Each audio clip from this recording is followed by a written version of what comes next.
আমি এখানে খেলা দেখতে আসছি, এটা মিরপুর 2। তো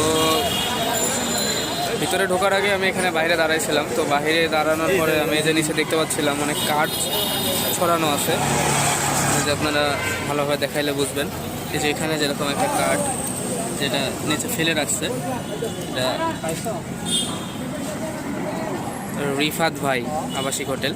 তো এগুলা, এই যে কার্ডগুলো, এখানে এসি নন এসি রুম ভাড়া দেওয়া হয়, আসার আগে ফোন দেবেন, সব ধরনের ব্যবস্থা আছে। মানে দেশের অবস্থা কোথায় গেছে আপনারা একবার চিন্তা করেন।